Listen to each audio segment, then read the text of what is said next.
바른미래당 사태인데요. 참 내용이 계속해서 점입가경이라는 그런 표현이 어울릴 정도로 급박하게 지금 돌아가고 있습니다. 그 끝이 어딜지 정치권에 관심이 많이 모아지고 있는데요. 손학규 대표 사퇴 공방 그리고 정책위 의장이나 주요 당직 인선을 둘러싼 갈등 어떻게 될 것인지 또 여기에다 노인 폄하 발언까지 나오고 있습니다. 오늘 최고위가 예정되고 있다고 하는데요. 자세한 내용 권은희 바른미래당 의원 연결해서 이야기 나눠보도록 하겠습니다. 의원님 안녕하십니까? 네, 안녕하십니까? 네, 인터뷰 응해 주셔서 감사합니다. 네. 네, 바른미래당에 권은희 의원이 두 분 계셔가지고 예. 말이 좀 헷갈리는 네, 분들이 계시는데 네. 오늘 저희들이 모신 의원님은 광주 광산의 지역구를 갖고 계신 권은희 의원이십니다. 네. 예, 한문은 그냥 최고위원이시고요. 예. 자, 지금 점입가경이라고 말씀을 드렸습니다만은 정치권의 관심이 초미의 관심으로 이게 바른미래당에 집중되고 있습니다. 네. 하태경 최고위원과 손학규 대표 간의 설전 논란이 되고 있는데 의원님께서는 현재 당 상황 어떻게 보고 계십니까? 네. 말씀하신 대로 점입가경의 상황이고요. 국민들 보기에 참 부끄러운 상황인데 네. 그런데 당 내부적으로는 이 손학규 당대표의 리더십이 네. 바른미래당의 어떠한 비전과 전략도 제시해주지 못하는 네. 그리고 제3당의 당의 리더십으로는 부적합하다라고 보여지는 그런 상황입니다. 그렇기 때문에 손학규 당대표의 리더십에 대해서 문제의식을 많이 공유를 하고 여기에 대해서 해결 방안을 논의하는 것은 당 내부적으로 반드시 필요한 상황이기 때문에 어떻게 보면 당에서는 필요한 그런 내부적인 내용인데요. 다만 이런 부분들이 너무 공개적으로 또 볼썽사나운 모습으로 네.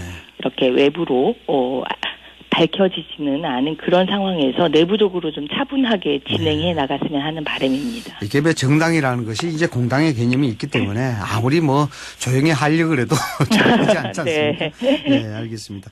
어쨌든 내일 미래로 가기 위한 어쩔 수 없는 그런 절차다 이렇게 말씀하시는 네. 것 같은데 의원님께서 보시기에 손학규 대표가 왜 이렇게 하신다고 보십니까?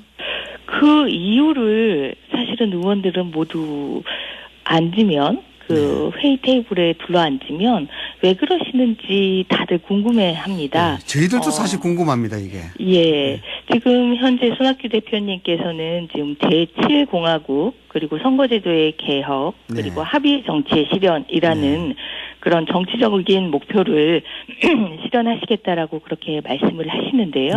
이 선거제도 개혁이라는 부분들은 저희들이 힘을 모아서 패스트 절차에 일단 안건 상정이 되었습니다. 이제 국회에서 국회 운영의 방식대로 이 부분은 결과를 도출하면 되는 부분이고요. 그리고 제7공화국이라는 부분들은 사실 이 바른미래당 에서 당대표가 가질 수 있는 그런 정치 목표는 아니다라고 생각을 합니다. 이 국회 전체적으로나 아니면 대한민국 전체가 함께 힘을 모아야 되는 부분인데 이런 제7공화국을 위해서 바른미래당의 당대표로서의 리더십을 계속 행사하겠다라고 하는 것에 대해서 저희는 좀 수긍을 하기 어려운 그러니까 인식과 현실의 괴리가 좀 심한 상황이라고 그렇게 보고 있습니다. 표현이 괜찮으신데요. 인식과 현실과 괴리다 이렇게 말씀하셨는데 예, 저희들도 주위 사람들 이야기 들어보면은 손학규 대표가 왜 이러는지 거기에 대해서 잘 모르겠다 이렇게 이야기를 많이들 하십니다. 네. 자신의 신념과 가치, 철학, 정치에 대한 신념, 관념 이런 것도 중요하겠습니다만은 일단 대체적으로 반응은 집안이 올바르게 좀 조용해져야 큰일도 가져가지 않겠나 이런 얘기거든요. 예, 알겠습니다. 의원님께서는 손 대표의 거취 문제에 대해서는 좀 여유를 가지고 해결해야 된다 이렇게 말씀하셨는데 여유 어떤 의미입니까? 이 여유라는 의미는 이 당대표의 거취에 대해서는 강제적으로 제도적으로 거취 문제를 결정할 수 있는 그런 제도적인 방안이 없습니다. 그렇기 때문에 당대표 스스로 결단을 해야 되는 부분이고요. 당대표에게 지금 이 거취 문제가 당내에서 끊임없이 논란이 되는 이유는 지금 손학규 대표의 어떤 리더십은 자유한국당이나 더불어민주당 같이 고정된 지지층이 있는 그런 정치 세력 세력들을 끌고 나가는 그런 그 상황에서 발휘되었던 리더십이고 네. 그런 리더십에 익숙하신 그런 정치적인 활동을 계속 하셨습니다. 네. 그런데 저희 바른미래당은 사실 고정된 지지 세력이라는 것이 없는 네. 제3지대의 정당입니다. 네.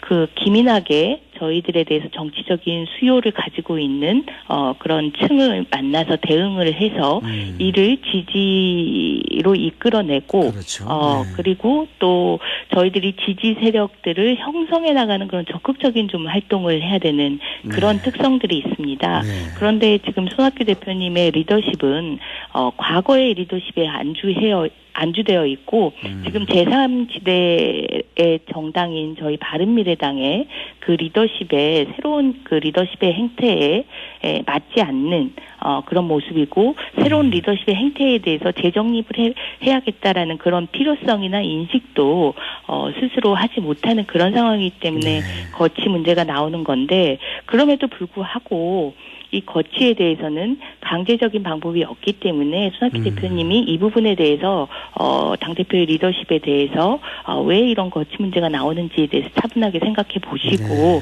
예 스스로 판단을 하시는 것이 방법이기 때문에 이 여유를 강조하고 있습니다. 네, 양당 체제에서는 그 양당의 팬덤을 가지고 있어서 어떤 목적을 실현하기가 좋지만 바른미래당은 삼지대로서 뭐 쉽게 이야기하자면 고객을 모아야 되는 그런 상황인데 네, 맞습니다. 예, 리더십에 대한 어떤 목표점이 조금 다른 것 같다 이렇게 이야기를 하시는 것 같습니다.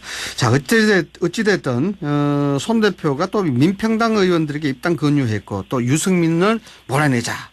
이게 아주 원색적인 그런 얘기인데 이 박지원 의원의 발언 논란 일기도 했습니다. 의원님께서는 박지원 의원님 발언에 대해서는 평상시에 약간 비판적인 기조를 갖고 계신데 어떻게 보십니까? 네.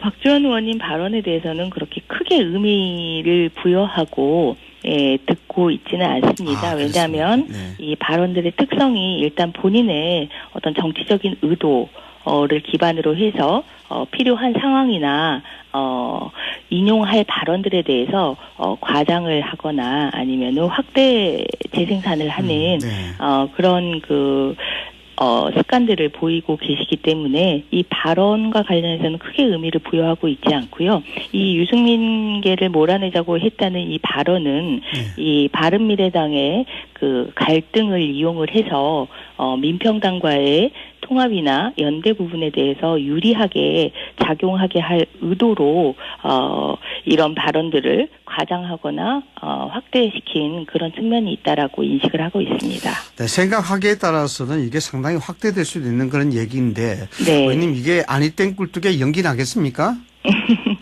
이 바른미래당의 어떤 내용을 이용해서 정계 개편에 유리한 상황으로 이용하고자 하는 그런 그 여러 정치 세력들이 있고요. 이런 여러 정치 세력들이 다양하게 말을 하고 있습니다. 박지원 의원님 같은 경우에는 저희 바른미래당을 두고 자유한국당하고 통합이 결국은 된다 이렇게 단정적으로 말씀을 하고 계시는데 그 발언 자체만 보더라도 박지원 의원님이 얼마나 정치적인 의도를 가지고 없는 사실을 이렇게 발언을 하는지 확인할 수 있기 때문에 그 부분에 대해서는 뭐 우리 당의 상황상 어쩔 수 없다 이렇게 보고 있습니다. 알겠습니다. 직략적인 의도가 보이는 발언이기 때문에 의미를 둘 필요가 없다. 자, 유승민, 안철수 전 대표 조기 등판 이 목소리가 나오고 있는데 지금 뭐 당내 의원들 사이에도 이 얘기 많이 나오고 있습니까? 어떻습니까? 네, 저희들이 그 보궐선거를 치르면서 사실은 많이 충격을 받았습니다. 이 보궐선거의 낮은 지지율 그 자체가 아니라 이 제3지대 그 정당이 활동할 수 있는 중도의 정치 수요층이 지금 현 정치 상황에서 사라지고 있고 제3지대 공간이 닫혀버렸다라는 그런 좀 그 심각성에 저희들이 충격을 많이 받았는데요.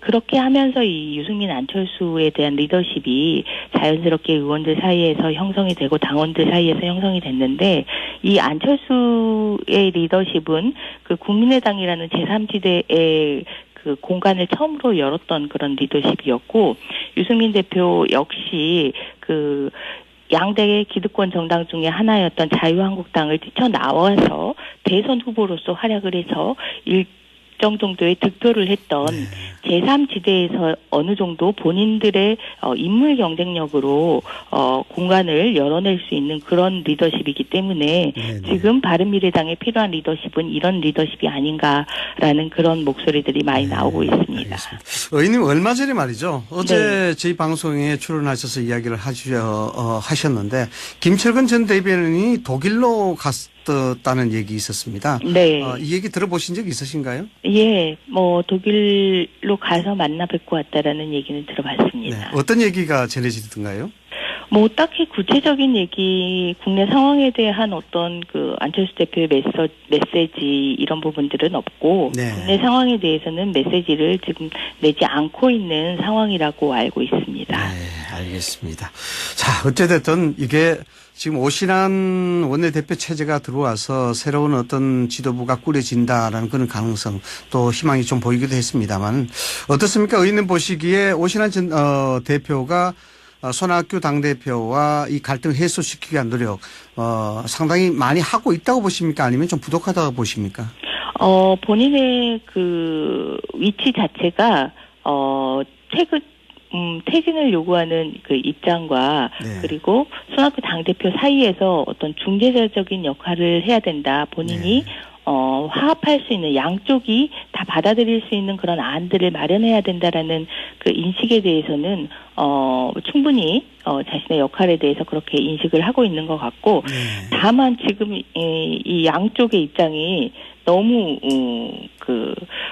다르고 그리고 여기에 대해서 수용하려는 그러니까 한발 양보해서 중재하려는 의사조차도 없는 상황이기 때문에 이런 오신환 원내대표의 역할이 사실은 실효적으로 좀 기능하지 못하는 그런 시기인 것 같습니다.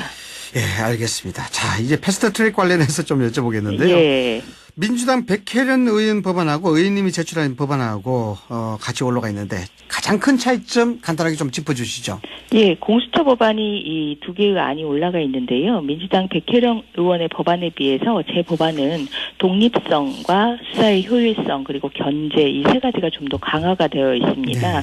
먼저 독립성과 관련해서는 공수처장의 인사에 있어서 국회의 동의를 요하도록 하고 있고 공수처의 수사관들의 임명은 독립된 공수처장이 임명을 할 수 있도록 하고 제도화되어 있어서 독립성을 보다 강하게 보장을 하고 있고 그리고 수사의 효율성과 관련해서는 김영란법을 수사 대상으로 함으로써 공수처가 보다 수사를 능동적으로 효율적으로 할 수 있도록 그렇게 제도화가 되어 있고요.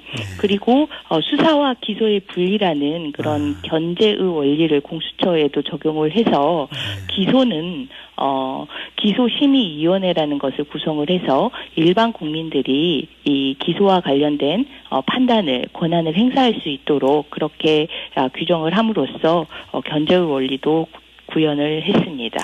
자, 우물인 것 같습니다만은 의원님 법안에 대해서 민주당 의원들의 반응은 좀 어떻습니까? 너무 개혁적인 법안이라 받아들이기 힘들다는 그런 뒷말도 들리고 있습니다. 네, 알겠습니다. 자, 이 패스트트랙 개별 상임위에서 합의 처리 제시를 자유한국당에서 하고 있습니다. 다음 달 30일이 이제 활동시일이 만료가 되는데 사개특위, 정개특위 기한 연장 동의 않는다는 그런 뜻이기도 한데 어떻습니까, 의원님은? 사개특위, 정개특위가 기한 연장에 동의가 되지 않는다면 사개특위는 법사위로 그리고 정개특위 안은 행안위로 오게 됩니다. 이 각각의 상임위로 오게 돼서 논의가 되는데 전문성에 대해서는 따로 차이가 있다라고 볼 수는 없고 전문성은 양쪽 다 있다라고 인정이 되고 있는데 다만 그 논의의 연속성에 있어서 사개특위와 정개특위가 계속할 경우에 논의의 연속성이 인정되는 데 반해 상임위로 돌아오면 논의의 연속성이 끊어지기 때문에 이 차이는 기한 그러니까 사개특위 정개특위나 상임위에 있을 때 180일 최장 180일 기간을 가지고 논의를 할 수가 있는데 이 사개특위 정개특위에서 계속 논의를 하면 논의의 연장선이 있기 때문에 180일이 단축될 수 있는 반면에 상임위로 오게 되면 아마 이 180일을 다 소요하게 된다는 그런 차이가 나타날 것 같습니다. 자, 이거 행정안전위원회 바른미래당 간사를 맡고 계시는데 의원님께서 지금 뭐 소방공무원 국가직화 논란이 아주 뜨겁습니다. 네. 더불어민주당에서는 의원님 때문에 의결을 못한다는 그런 네. 얘기를 하고 있는데 네. 당시 상황은 어떤 것이었는지 그리고 소방공무원의 국가직화에 대한 의원님 입장 이 기회에 말씀해 주시죠. 네, 소방공무원의 국가직화의 핵심은 현장 공무원들의 제가 전수조사를 좀 해봤습니다. 네. 전수조사를 해보고 저 역시 경찰청이라는 조직에 있어 봤기 때문에 이 국가직화의 핵심이라는 것이 사실은 일원화되고 전문적인 그런 그 효율적인 지휘 체계가 핵심이라는 것을 잘 알고 있는데요. 그렇게 되려면 이 소방청장이 네. 지방 소방청을 두고 그리고 소방서와 그리고 119 안전센터에 이르기까지 일원화된 지휘를 해야 되고 일원화된 지휘와 인사에 대한 권한 그리고 업무에 대한 감독 권한들이 있어야 합니다. 네. 그런데 현재 지금 추진되고 있는 소방공무원 국가직화는 소방청장이 630명의 정책에 대한 그 업무를 수행하는 부분에 대해서만 업무 감독 인사권이 있을 뿐이고 네. 지휘권이 있을 뿐이고 이 지방에 대한 그 현장 공무원들에 대한 인사 지휘권과 업무 감독권은 시도지사가 갖게 됩니다. 네. 그런데 시도지사는 4년에 한 번씩 선출되는 선출직으로서 전문성도 없을 뿐더러 소방에 대한 인식 자체도 매우 희박한 그런 상황입니다. 네. 대표적으로 제천 참사에서 얼마나 희박한지 그리고 이 소방에 대한 인식의 희박함이 얼마나 큰 참사를 불러일으킬 수 있는지 저희들이 목도를 하기도 했는데요. 그래서 이 부분이 반드시 내용으로 된 소방공무원 국가직화가 이루어져야 된다라는 요구를 하고 있고 더불어민주당은 시도지사가 이에 대해서 이런 그 일원화된 지휘 업무 체계, 인사 체계에 대해서 시도지사가 반대를 하고 있기 때문에 그 반대에 대해서 설득하지 못하고 굴복한 상황에서 지금 반쪽짜리도 아닌 정말 무늬만 국가직화인 그런 법안을 가지고 소방이 국가직화라고 하면서 통과를 시키려고 하고 있는 부분이고 그래서 이견이 지금 있는 상황입니다. 네, 알겠습니다. 소방공무원의 국가직화 그 자체에 대해서 반대를 하는 것은 아니나 네. 실효성에 대해서는 요모조모 다 따져봐야 된다라는 그런 말씀이시죠? 네. 네, 알겠습니다. 뭐 여러 가지 의견 아침 일찍 인터뷰에 응해 주셔서 고맙습니다. 네.